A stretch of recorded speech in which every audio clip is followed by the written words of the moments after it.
Hey, World History. So today we are going to talk about revolts in Latin America with our next to last lesson of the year. And your last one will be tomorrow, and that's it. Kind of crazy, huh? Okay, so we've been talking about revolutions in Europe that are stemming from the Enlightenment, but now what's happening in the rest of the world, particularly in Latin America? Liberal ideas are spreading. With explosive results. From Mexico all the way down to the tip of South America, revolutionary movements are rising to overthrow the reigning European powers. By 1825, most of Latin America is free from colonial rule. So let's talk about a couple different nations, okay? So first of all, let's talk about their discontent. One is going to be social and ethnic structures.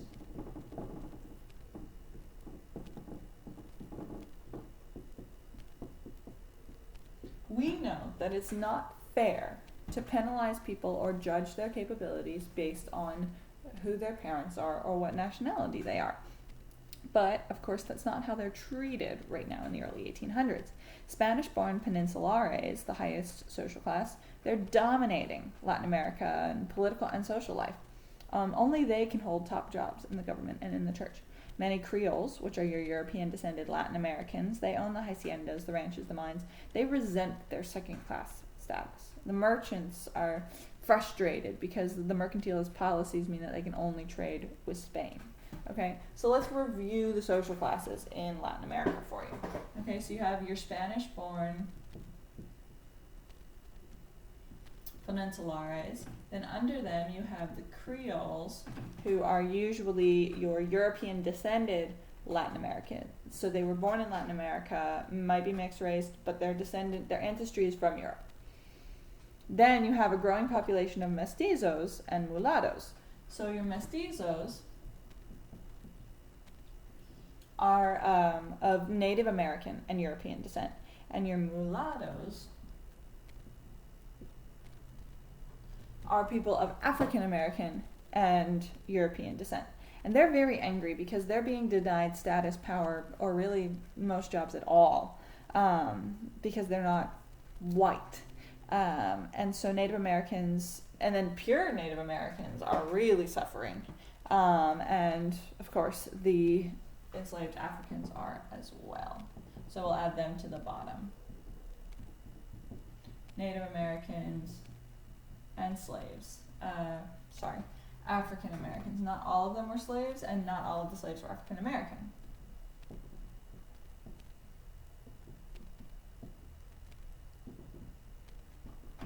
Okay, so those are your social classes, and needless to say, people are kind of sick of it. So the Enlightenment starts to inspire Latin Americans. In the 1700s, educated Creoles start to read the works of Enlightenment thinkers. Life, liberty, those are your rights. And of course, they're not experiencing them. They watch colonists in North America throw off the British rule. Translations of the Declaration of Independence and the Constitution are starting to circulate, and they're saying this seems like a pretty good idea for government. During the French Revolution, you have young Creoles like Simon Bolivar who are traveling in Europe and are inspired by the ideas of liberty, equality, and fraternity. But despite their admiration for Enlightenment, most Creoles were reluctant to act, right? But then Napoleon invades Spain. The spark that finally ignited widespread rebellion was Napoleon's invasion of Spain in 1808. Napoleon ousted the Spanish king and put Napoleon's own brother Joseph on the Spanish throne. In Latin America, the leaders looked and they saw that Spain was weak for possibly the first time that they'd ever experienced. And they wanted to take advantage of it as an opportunity to reject foreign domination and demand independence from colonial rule. Okay, so the tipping point was when Napoleon invaded Spain, because it showed that Spain could indeed be beaten. Okay, so let's talk about Haiti first. Even before Spanish colonists hoisted the flag of freedom, revolution had erupted in a French-ruled colony off the coast of on the island of Hispaniola.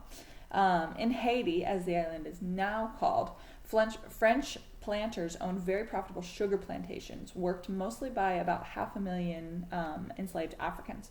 Sugar plantations were labor-intensive. The slaves are overworked, they're underfed, and of course, underappreciated and treated very, very brutally.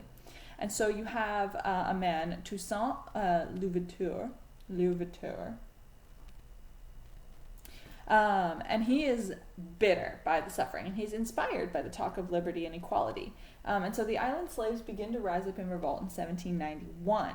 The rebels were fortunate to find the leader, Toussaint Louverture, and he was a self-educated former slave. He was untrained, but he was a brilliant general and inspiring leader.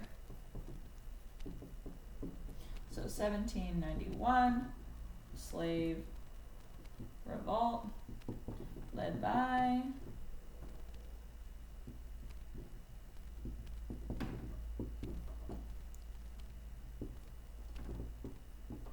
that guy, Toussaint Louverture. Okay, so Toussaint's army of former slaves faced many enemies. Some mulattoes joined the French planters against the rebels. France, Spain, and Britain are all sending armies against them because you do not want slave revolts. It's not good for business. But by 1798, the rebels had achieved their goal. Slavery was abolished, and Toussaint's forces controlled most of the island. So in 1798, slavery was abolished in Haiti. And in 1802, Napoleon Bonaparte sent a large army to reconquer the foreign colony. Toussaint urged his countrymen to again take up arms and resist the invaders. In April 1802, the French agreed to a truce, but after they agreed to a truce, they captured Toussaint and carried him in chains to France, and he died in a cold mountain prison a year later. The struggle for freedom, though, did not die with him. In late 1803, with yellow fever destroying their army, the French actually surrendered. In January 1804, the island declared itself an independent country under the name of Haiti. And in the following years, rival Haitian leaders would fight very bitterly for power. But in 1820, Haiti actually becomes a republic. Okay, so 1804, they're independent. And in 1820, after a lot of factions, ruling factions, tyrants, political power, stuff like that, they finally become a republic. So Haiti was really paving the way and inspiring a lot of other nations in South and Latin America. So let's talk about Mexico and Central America. The slave revolt in Haiti frightened Creoles in Spanish America. They wanted power, but they didn't want economic or social changes that might threaten their way of life. Keep in mind that the Creoles, as described at this point, are your second-class citizens. They are European. They have European ancestry, but they were born in Latin America, and they like having slaves. They like not being at the bottom. So while they do want more rights, they don't want to overthrow the whole system like they did in Haiti. But in 1810, you have a Creole priest in Mexico, Father Miguel Hidalgo, and he raises his voice for freedom. Okay, so Mexico, Father Miguel Hidalgo in 1810. He cries out for freedom. He presided over the poor rural parish of a place called Dolores. And on September 15th, 1810, he rang the church bell, summoning the people to prayer. When they gathered, he said, "My children, will you be free?" And his speech becomes known as El Grito de Dolores, the cry of Dolores. It called Mexicans to fight for independence. A ragged army of poor mestizos and Native Americans rallied to Father Hidalgo and marched to Mexico City. At first, some Creoles supported the revolt. However, they soon rejected Hidalgo's call because Hidalgo wanted to end slavery. And remember, the Creoles don't want that. They like their more comfortable way of life. And his plea for reforms to improve conditions for Native Americans, they also weren't fans of that. They felt that the policies would cost them power, which they would, because then your Native Americans would actually have some rights. After some early successes, the rebels faced growing opposition. Less than a year after the Grito, Hidalgo was captured and executed, and his followers scattered. Okay, so begins revolt more. So that's 1810. But of course he's killed and his followers are scattered. But another priest picks up the banner of revolution, Father Jose Morelos. He was mestizo who called for wide-ranging social and political reforms. He wants to improve conditions for the majority of Mexicans. He wants to abolish slavery, give the vote to all men. For 4 years, Morelos led rebel forces before he too was captured and shot in 1815. Spanish forces, backed by conservative Creoles, hunted down all of the surviving guerrillas. They had almost succeeded in completely ending the rebel movement when different things in Spain started happening. So in Spain in 1820, liberals forced the king to issue a constitution. This move alarmed people like Agustin de Iturbide, who was a conservative Creole in Mexico. He feared that the new Spanish government might start reforming the colonies in ways that he didn't want. So then he started to fight the Mexican revolutionaries. But suddenly in 1821, he reached out to them, backed by Creoles, mestizos, and Native Americans. He actually overthrew the Spanish viceroy. Mexico became independent, and he then took the title Emperor Augustine I. So he didn't want to throw off the yoke of Spain for the sake of the people in Mexico. No, he saw an opportunity to take power and decided to go for it. But soon, the liberal Mexicans toppled the would-be monarch and set up the Republic of Mexico. Spanish-ruled lands in Central America are also starting to declare independence in the 1820s. And of course, Emperor Augustine I wanted to add those Central American lands to his growing Mexican empire. And he wanted to, but he was overthrown again, and then local leaders set up a republic called the United Provinces of Central America. Of course, the union doesn't stay united. It ends up fragmenting into Guatemala, Nicaragua, Honduras, El Salvador, and Costa Rica. Okay? So in Mexico, then you have 1820. They're independent. Remember, independent doesn't mean they're a democracy or a republic. Independent just means they're not controlled by another country. So when they became independent, they were no longer ruled by Spain, but they still, for that brief period of time, had an emperor, Augustine I. But then again, he's shortly overthrown. And they set up a republic, although it's not really a true republic for a long time. Mexico had a lot of political turmoil going on. So now let's talk about South America. In South America, Native Americans have rebelled against the Spanish rule as early as the 1700s, but not really with any lasting results. In the 1800s, the discontent among the Creoles helps to spark kind of a widespread drive for independence. So Bolivar, Simon Bolivar, which you might say, it might to you sound like Bolivia, and we'll get to that point. There is a connection. Educated Creoles like Simon Bolivar admired the French and American revolutions, and they dreamed of winning their own revolutions for independence from Spain. In 1808, when Napoleon Bonaparte occupied Spain, Bolivar and his friends saw it as an opportunity and a sign to act. In 1810, Bolivar led an uprising that established a republic in his native Venezuela. Bolivar's new republic, though, was quickly toppled by conservative forces, and for years you have civil war raging in Venezuela. The revolutionaries suffered many setbacks, and twice Bolivar was forced into exile on the island of Haiti. But then he conceives this daring plan. He wanted to march his army across the Andes and attack the Spanish at Bogota, which is the capital of the viceroy of New Granada, which is modern-day Colombia. First, he cements the alliance. To say all that again, Bolivar has been fighting. Okay, so let's write a little bit of this down. You have Simon Bolivar, and he's been fighting in Venezuela.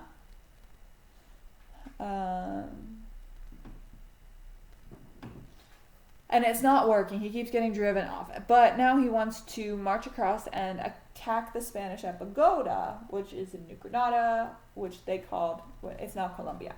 And so he pulls together this army and starts marching. So he wants to, when he's putting together an army, first he needs some allies. So he cements this alliance with the Llaneros, which are the Venezuelan cowboys.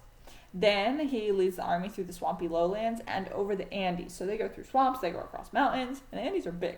And finally, in August of 1819, he swooped down to take Bogota from the surprised Spanish. Okay, so 1819, victory at Bogota.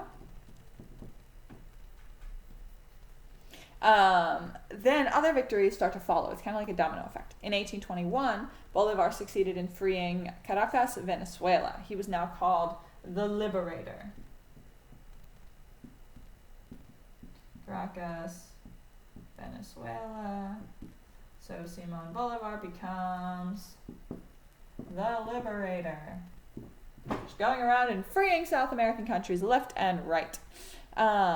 He then joined forces and moved south into Ecuador, Peru, and Bolivia. and he joins forces with Jose de San Martin.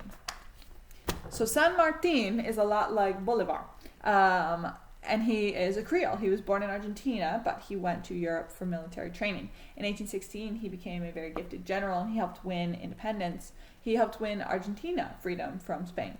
He then joined the independence struggle in other areas. He didn't just want to stop with Argentina, and so he too helped lead an army across the Andes from Argentina into Chile. He defeated the Spanish in Chile before moving into Peru to strike further blows against colonial rule. So San Martin then turned his command over to Bolivar in 1822, allowing Bolivar's forces to be the ones to win the final victories. Okay, so you have San Martin. He liberates Argentina, Chile, and then helps Bolivar. And then, with their forces together, they keep winning. They win freedom for Bolivia, for Peru. And the wars of independence, they end by 1824. Bolivar then works tirelessly to unite the lands. He wanted to create one nation called Gran Colombia. But bitter rivalries make this dream impossible. Before long, Gran Colombia split into 4 independent countries: Colombia, Panama, Venezuela, and Ecuador. Bolivar then faced another disappointment. You've got civil wars going on, and before his death in 1830, he was very discouraged. He said, "We achieved our independence, but everything else is destroyed." Contrary to his dreams, South America's common people had changed one set of masters for another. They were no longer ruled by Spain, but now they were ruled by ruling factions. Civil war, it's a mess. But of course, while all this is happening, there's one large South American nation we haven't mentioned yet: Brazil. When Napoleon's armies conquered Portugal, the Portuguese royal family fled to Brazil. When the king returned to Portugal, he left his son, Dom Pedro, to rule Brazil.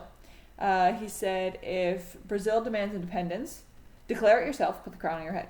So basically, he says to his son, if Brazil wants to be independent, then you have permission to split off from me and rule Brazil as their king. In 1822, Pedro follows his father's advice.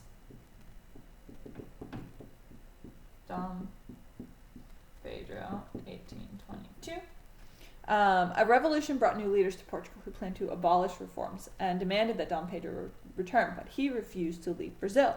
Instead, he became emperor. He declared Brazil's independence. He accepted a constitution that provided freedom of the press, freedom of religion, and an elected legislature.